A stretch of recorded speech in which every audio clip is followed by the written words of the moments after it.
leo. Mimi nataka niwaeleze ya kwamba tulikubaliana na nyinyi wakati tulikuja hapa tukaomba kura zenu, mkao wangwana mkapatia. Mimi nataka niseme asante sana Kiriaini, asante sana watu wa Mathioya. Hivyo na leo mimi nimekuja hapa kwa sababu ya maendeleo ya watu wa Murang'a. Niko na mambo karibu 5 nimekujia hapa Murang'a siku ya leo. Ya kwanza ni maneno ya hii barabara yenu kutoka hapa Kiriaini kwenda mpaka Mogeka pale chini. Ninyi mnajua hiyo barabara mwaka uliopita huyu Mungu mjumbe wenu alikuja kunitembelea akaniambia hii barabara yenu iko na shida kubwa sana. Na mimi nikaweka shilingi milioni 600 nikaweka contractor hapa.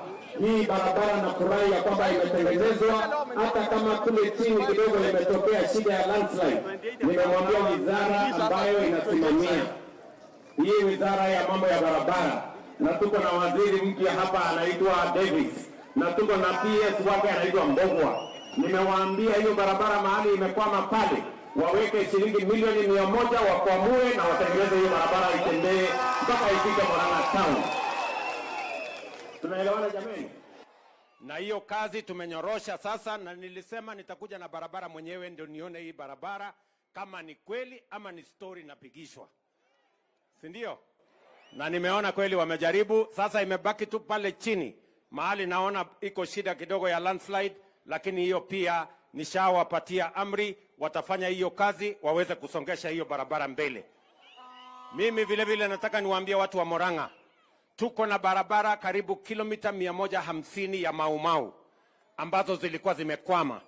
Sasa mwaka huu nimeweka shilingi bilioni 1.1 ya kukwamua hizo barabara za Maumau, ili tuhakikishe ya kwamba zile barabara zote ambazo zilikuwa zimepangiwa hizo barabara tusikamilishe. Na nilimwambia huyu kijana wenu huyu anaitwa Ndindi Nyoro huyu, kwa sababu yeye ndiye ananisaidia maneno ya budget. Si mnajua huyu jamaa ndiye ananisaidia mambo ya budget. Sasa nilimwambia kwamba wakati anakata hivi alafu anakata hivi. Si namna hiyo? So tumekubaliana na yeye hiyo barabara tumeweka pesa, na mimi nitakuja mwenyewe kuhakikisha ya kwamba beginning next month hizo barabara zote zinaanza, kwa sababu tumemaliza budget last week na mimi mwenyewe nimesign kidole kuhakikisha kwamba pesa inapatikana. Ya tatu, mimi nimekuja hapa kwa sababu ya mambo ya stima. Nyinyi mnajua stima haijafika kwa nyumba ya wananchi wote. Si ni kweli? Si bado kuna wananchi hawana stima? Sasa nimekuja hapa na nimeenda mpaka hapa Kirongo. Siko kijiji hapa inaitwa Kirongo. Nimeenda mpaka kwa mama moja anaitwa Miriam. Kanipigisha story hapo. Kanipatia chai. Kanulia mkate. Si unaona vile nimejaza? Hii ni chai ya mama anaitwa Miriam hapa chini. Na nimekuja hapo kuanzisha program ya watu wa Murang'a ya shilingi bilioni 1 kuunganisha stima watu 15,000 wapya hapa Murang'a County. Hapo Kirongo tumeanza na watu 50 ambao hawakuwa na stima. Lakini in every constituency in Murang'a County, hiyo program ya last mile connectivity. Na nimekuja hapa na waziri mpya anaitwa Opiyo Wandayi, yako hapa ataanza kusukuma hiyo kazi. Si ndio? Niko hapa na Alex Wachira, PS wangu, ambaye ndio huyu unaona huyu mwanya ako na kilo mingi huyu. Huyu sasa ndiye amepanga hii kazi yote, na tumekubaliana hiyo kazi ya kufikisha stima kwa manyumba ya wananchi iendelee vile ilikuwa inaendelea pale mbeleni, ilikuwa imekwama hapo katikati. Na ndio sababu hiyo mimi nimefika hapa Murang'a so that we can connect another 15,000 people to electricity in Murang'a County, and we are going to spend 1 billion shillings, and we have committed those funds in the Republic of Kenya in our budget. Ya ine nimekuja hapa ni kuwaeleza.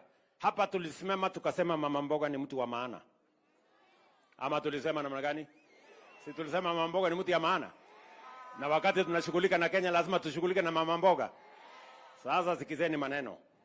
Nilisema ya kwamba mama mboga atafanya kazi mahali kuna heshima na stima na maji.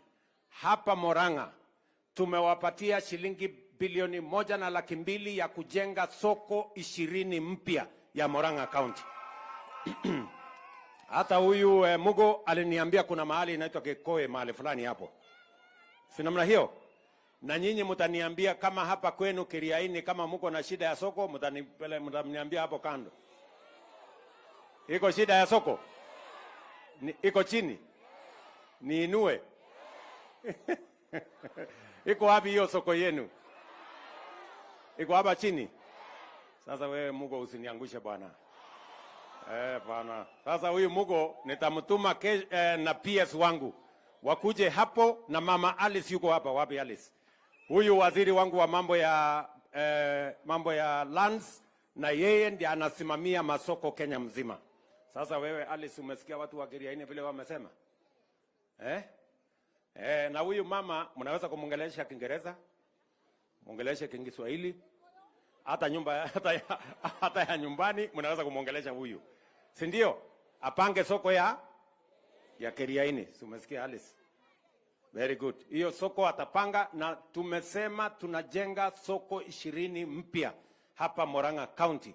Ndio mama mboga pia afanye kazi mahali ambapo kuna stima, kuna maji, kuna usafi, na tuhakikisha kwamba biashara ya kila mtu inasonga mbele. Vile vile mimi nimefika hapa ili tukubaliane na watu wa Murang'a. Bado tuko na watoto wetu wengi katika Technical Training College, hata university yetu ya Murang'a hapa hawana mahali pazuri pa kuishi. Kwa hivyo tumesema tunajenga hostels in every Technical Training College. Tunajenga hostels ya watoto 300 as a beginning. Ndio tuhakikishe, na mama huyu Halis ndiye anafanya hiyo kazi pamoja na mimi. Tumeelewana? Na kwanza mimi nataka niwashukuru watu wa Murang'a, nyinyi mmenisaidia sana. Unajua mmenipatia ni huyu Ndindi ananipangia mambo ya budget. Mmenipatia huyu Alice ananisaidia kazi ya wizara ya mambo ya ardhi, makao, markets na affordable housing. Hapa Murang'a vile vile mimi nataka niwaeleze tumewapangia mambo ya affordable housing.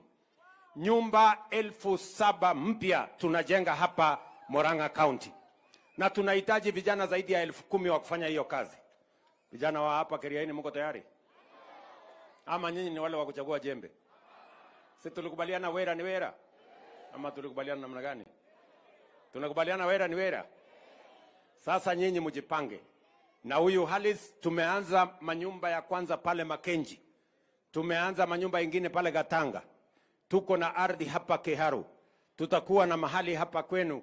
Tuhakikisha kwamba in every part of the Republic of Kenya tunapanga vile vijana wetu watapata ajira.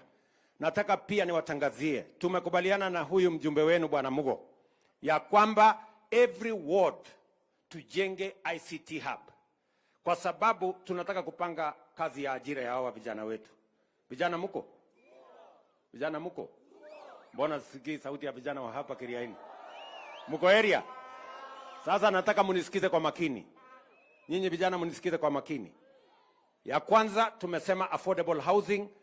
Kama wewe ni architect, kama wewe ni quantity surveyor, kama wewe ni electrician, kama wewe ni plumber, kama wewe ni mason, kama ujipange na hiyo kazi ya affordable housing. Tumepanga ajira pale. Tumepanga vile vile ile hazina ya CDF. Sasa tumebadilisha sheria. Itamwezesha huyu mjumbe wenu ajenge ICT hub katika kila ward hapa Murang'a, hapa Mathioya na Kenya mzima. Na hiyo ICT hub ndio tutapanga ajira ya hawa vijana. Ajira ya mtandao inaitwa digital jobs. Nikiongea na nyinyi saa hizi tuko na vijana 150 wanafanya kazi on the digital jobs space. Na tunataka tuwaongeze ili every ward kuwe na mahali vijana wanapata ajira. Na mimi nimekubaliana na huyu Mugo ndani ya 4 months awe amemaliza ICT hubs ya hapa Mathioya. Mimi nitaweka kompyuta, mimi nitaingiza internet, mimi nitaleta walimu, na nimepanga vile hawa vijana watapata ajira. Vijana mko tayari? Nikileta kompyuta hapa mtashindwa nyinyi kufinya? Si mtafinya hiyo kompyuta alafu mweke pesa kwa mfuko? Basi mtajipanga na hapo. Na mimi nataka niwashukuru sana kwa sababu mambo ya chai, mimi naona watu wa chai hapa wako na maneno ya chai. Si ndio? Hii ni dunia ya chai. Na iko shida ya chai kidogo. Tumekuwa na shida pale Mombasa ya kuuza chai. na mimi nataka niwaeleze ya kwamba hiyo shida ya chai pale Mombasa, sasa tumegundua mahali gani ilikuwa na kisirani. Hata juzi tumeweka mpango mpya, kwa sababu mwaka huu pesa ya chai itaongezeka kutoka bilioni 170 hadi bilioni 210 mwaka huu, ambayo itafikia wakulima. Lakini lazima tunyoroshe wale wako katikati pale ambao wanataka kutuharibia hiyo biashara ya chai. We must straighten that place. Tunaelewana? Na tumekubaliana na Deputy President hiyo kazi tuweke laini vizuri, ndio watu wawache kutuletea kisirani, mkulima apate bei yake ya sawasawa kwa mambo yake ya chai. Muliona jana kahawa kahawa iko na kisirani. Kahawa vile vile, hapo kwa kahawa vile vile tumekubaliana hii mambo ya kahawa.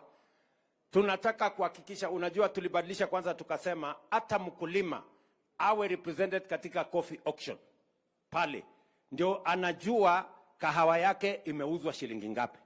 Sio kusema ya kwamba ati watu wachache brokers ndio wanakaa kwa soko ya kahawa. So hapo tumenyorosha, lakini kuna mahali imebakia. Mimi nataka tu mnipatie nafasi kadogo. Hiyo watu ambao bado wako pale, na nimeweka waziri mpya wa kuhakikisha kwamba hiyo mahali tunanyorosha vizuri mpaka pesa ya kahawa ifike kwa mfuko ya mkulima. Hata juzi, sio juzi, hata jana nimeondoa board ya watu wa KCC kwa sababu walikuwa wananisumbua, na nimeweka management mpya kwa sababu niliwaambia mimi nataka mkulima alipwe shilingi 50 kwa kilo moja bila ya kuulizwa maswali. Na hatutaki ati mkulima ati yeye analipwa 40, maziwa inauzwa 50. Hapa katikati kuna watu wanakula shilingi 10 na hawalimi, hawakamui, hawatafuti chakula, hawafanyi chochote. Ati ni watu ya transporter sijui nani. Tumesema hawa watu wote, transporter, mtu ya cooperative, wagawane shilingi 3. Mkulima apatiwe 50. Kwa sababu mkulima ndiye mwenye maziwa, ama namna gani? Si mkulima ndiye anaamka mapema? Si ndiye anatafuta chakula? Si ndiye anatafuta dawa? Si ndiye anakamua? Si ndiye huyo apata pesa nyingi? Hawa wengine mabroka hapa katikati siwapotee. Wagawane hiyo shilingi 3 ama wakwende mahali wanataka. Sio kama tumekubaliana. Mnasema mkulima alipe shilingi ngapi? 50. Mkulima alipe 50. Iko watu ya KCC hapa? Hawako Haya, nitapanga na waziri ambaye amekuja sasa. Nipange vizuri, na huyu Kang'ata atanisaidia. Wapi Kang'ata wa Marua? Huyu Kang'ata lazima nisaidie kupanga hapa chini. Si ndio? Mnasema tupangane na huyu Kang'ata anipangie hapa chini, anyoroshe mabrokers hapa, mimi ninyoroshe na huko juu. Muliona jana niliweka board mpya ya KCC, na leo asubuhi tumeweka management mpya ya KCC. Tuhakikisha kwamba haki ya mkulima vile tuliwakubaliana na wao inafikia mkulima. Watu wa Kiriaini tumeelewana jameni? Murang'a tumeelewana? Simuliona juzi watu walikuwa wananisumbua kidogo, lakini nikawaambia ya kwamba tulikubaliana na watu wa Kenya. Kenya ni nchi ya demokrasia. Kenya ni nchi ambayo tunaamini kwa amani. Hatutaki fujo, hatutaki maafa, hatutaki kuharibu mali ya watu. Sisi ni watu wa kujenga nchi, sio kubomoa. Kweli ama si kweli? So nikawaambia vile nyinyi wote mlikubaliana, tukasema tuunde serikali ya kuunganisha wa Kenya. Juzi nimetengeneza baraza ya mawaziri ya kuleta kila mtu hapo ndani. Ile mtu wako na kisirani akuja hapo ndani. Ile yako na maneno mzuri akuja hapo ndani. Tukubaliane hapa ndani vile Kenya itaenda mbele. Hawa watu wananiita Zakayo, na ile pesa mimi natafuta si yangu. Sasa mimi nauliza nyinyi, kwani hii pesa mimi natafuta ya Kenya? Ile pesa mimi natafuta ya Kenya inaenda kwa akaunti yangu? Si ni pesa ya Kenya? Si ni ya kujenga barabara? Si ni ya kujenga stima? Si ni ya kusomesha watoto wetu? Si ni ya kulipa madawa? Sasa mimi nauliza, sisi wote tufanye hiyo kazi pamoja? Ndio nimesema kila mtu akuja hapa tukue Zakayo, sisi wote tutafute hii pesa. Ama mnasemaje watu wa Kiriaini? Si kila mtu akuja hapa ndio tukubaliane? vile pesa itapatikana, tulipe madeni, tuendeleshe maendeleo. Ndio hiyo kazi mimi nimefanya. Sasa mimi nataka niulize nyinyi, mnataka nifungie wengine nje ama niwalete wote pamoja ndani? Niunganishe hao watu wote? Waswahili wanasema umoja ni nini? Si wanasema umoja ni nguvu? Mnasema niunganishe watu wote waingie hapa, ndio tufanye kazi pamoja, tulipe ushuru pamoja, tulipe madeni pamoja, tufanye maendeleo pamoja. Wala wanakubali nione kwa mkono wala ama namna gani watu wa Murang'a? Nego kana tiguo. Na turaiguithania. Fio. Kabisa. Wacha sasa nimuite rafiki yangu Deputy President awasalimie.